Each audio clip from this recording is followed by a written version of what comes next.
One of the biggest problems in our profession is that every chiropractor wants to run the show. Howdy, I'm Dr. Alejandro. And I'm Dr. Emily. And as many of you know, we had 3 clinics on our first 3 years in practice.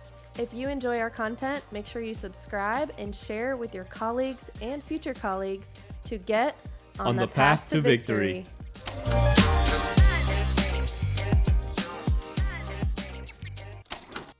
Everyone wants to be the pilot of the jet. What do you think about that? Yeah, the head honcho, the big man in charge. They want the title, the ownership, the ego that comes with it, but people don't want to work for it. So at the end of the day, what we want to discuss is it better to own or is it better to work for somebody else? So one of the things that we lack as chiropractors is we don't collaborate a lot. Because what if? What are they going to think about me? What are my colleagues going to say about me? While on the other side, we're putting our ego to run the business, but what we don't know, what they don't teach us as students, is that owning a business is basically working Monday to Sunday. Correct? Mm-hmm. Do you want to break that more? Yeah, owning your own business is not easy, and nobody ever said it would be. I think some people make it look really good and flashy and sexy, but it's not. It's 24/7. You're always on. Even when you go out into the community, you're representing your business. So you have to be, a good representative of your business. But at the end of the day, you're wearing so many different hats. You've got so many different roles. It's very easy to get overwhelmed or burnt out. What is overwhelm? Overwhelm is when you have so much to do, but you don't have the plan to get it done. So based on your answer, what I'm understanding is that we get overwhelmed ourselves, basically. Mm-hmm. When we put all those tasks and responsibilities on ourselves and we don't delegate or, look at what priority needs to come first, that's when we get overwhelmed. What is a good way to avoid that? Having people on your team, collaborating, knowing when you're not strong in something. And we're going to break that down, but let's talk a little bit about people think that owning your own business, you're going to work whenever you want and you're going to take off whenever you want, but it's not like that. First, patients are depending on you, correct? So if you adjust Monday to Friday, those people are expecting you Monday to Friday because, right. If you told them I need to see you 3 days a week, but you're only open 2 days a week because you're vacationing, it doesn't make sense. Mm-hmm. All right.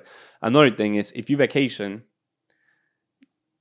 a lot of families are going to be in trouble. Mm-hmm. Not just your family, yep. but the family of your staff, because your staff depends on your paycheck. That's right. Correct? So if the staff doesn't get paid, their family is going to get affected. So that's why you have a lot of responsibility as a business owner. It's not just a chiropractor owner, but as a business owner, you have the responsibility of a lot of people getting food into the table. That's right. When you look at it like that too, you could see it as, oh, that makes me really stressed and anxious because that's a lot on my plate. That's a lot of responsibility and burden that I bear. But you could also look at it as I can't fail because if I fail, then I'm letting these people down. I'm letting this employee whose paycheck revolves around me and the work that I put in and their families as well. So if if I want to take a month off and I don't have the right automation and I don't have the right systems in place, this person doesn't get paid for a month if that's how you structure that. And that can be detrimental to their family. What are some ways that we can make it so that as business owners, we are able to get these families fed and get these people paid? Yeah, so first you have to be obsessed. It's how we mentioned, I think it was the episode before, we were talking about obsession. You have to be obsessed with the process.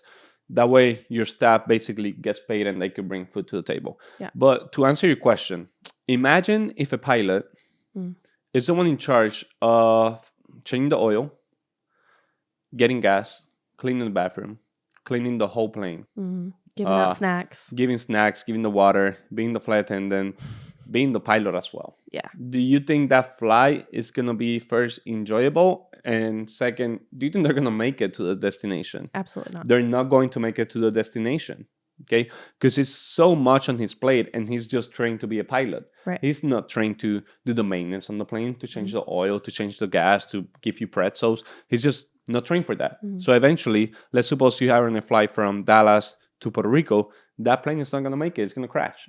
Okay, because the pilot is doing all the stuff that he's not being trained on. And now let's talk about this. How are we going to switch that into chiropractic? You see all this chiropractor gurus, they call it, the adjustment expertise, and I'm like BJ Palmer, like I'm the best of the best adjusting, and that's great, because we need people that are great adjusters. But what happened with those people, I did I did my own study on it, and I know you've as well, because we charted together. Those people have a low volume, and we shadow a lot of them when we were students. Those people have low volume, and most of them, the problem is that they want to have high volume, but they cannot get there. Some people are great adjusters and they just want to see low volume. That's great. Sure. But a lot of these great adjusters want to see high volume, but they cannot get there. Why? They're great adjusters. We all know that.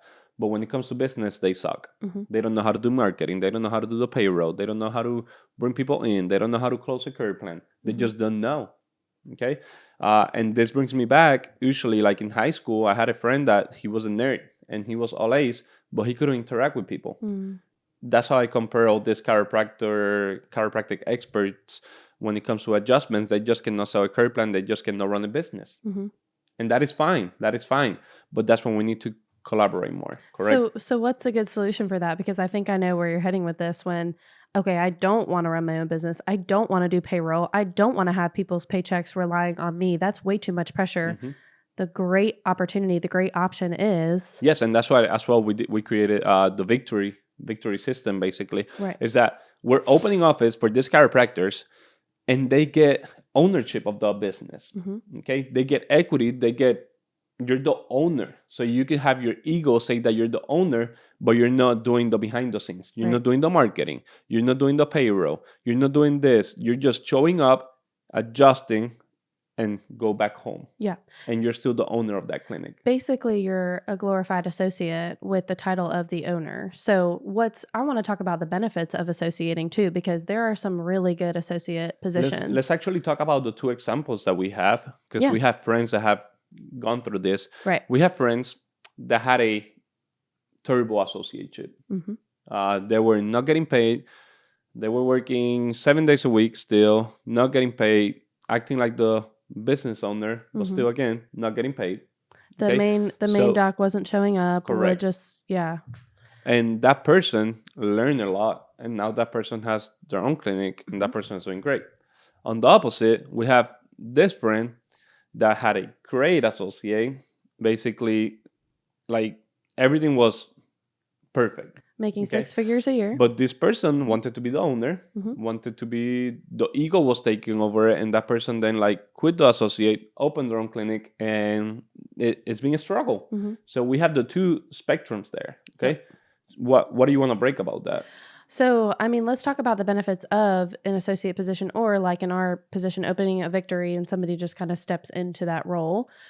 First of all, you don't have to worry about all the nuances, the marketing, the payroll, all the things that you wear, the hats that you wear as a business owner. You are just going in there and adjusting. You are just dealing with patient care. You are just doing report of findings. You are just doing x-rays. You are just being the doctor. And for a lot of people, that's what they want. And there's nothing wrong with that. Actually, if that is what you want, let's say you're a mom especially, and let's say your husband has a full-time, great job, great benefits, and you want to go in and you only want to work 3 days a week, and you just want to be a doctor and you don't want to bring your work home with you, that might be an amazing opportunity for you. That's a great option, especially if you just want to be a mom to your kids, right? Or you just hey, I just want to go in, I want to work 8 to 5, whatever, and I want to come home and I want to shut it off. Associating may be your best bet. Now, maybe on the other hand, if it's not a good situation, if the head doctor doesn't want to pay you, if they don't give you ample time off, if they don't let you refresh, and they're putting a lot of business ownership on you when you're just an associate, maybe that's not a healthy relationship. It is not. And something that calls my attention there is, if the associate is not part of the mission, it's not going to work. So you need to make that associate part of the mission, and that is by hiring with your values and firing based on your values. So if the associate is part of the mission, then it could be a long term and it's going to work. And that associate could become also owner of the clinic. So it's basically see what you want to do. If you want to be an owner and work Monday to Sunday, or if you want to be an owner and work Monday to Thursday, Monday to Friday, and don't worry about the behind the scenes. And just show up and have fun adjusting. That's right. And at the end of the day, both are the right option. It just needs to be the right option for you. And I think a lot of chiropractors, like you said, we've got this problem in our profession that we think that as chiropractors, we also have to be an entrepreneur. We also have to be a business owner. And that's not necessarily the case. A lot of us did not go to chiropractic school. Lord knows they don't teach it. But a lot of us did not go to school to become a business owner. And if it's too much pressure, if it's too much struggle, if it's too much overwhelm, and you feel like you're going to get burnt out, maybe that's not the right route for you. And maybe associating is your best bet.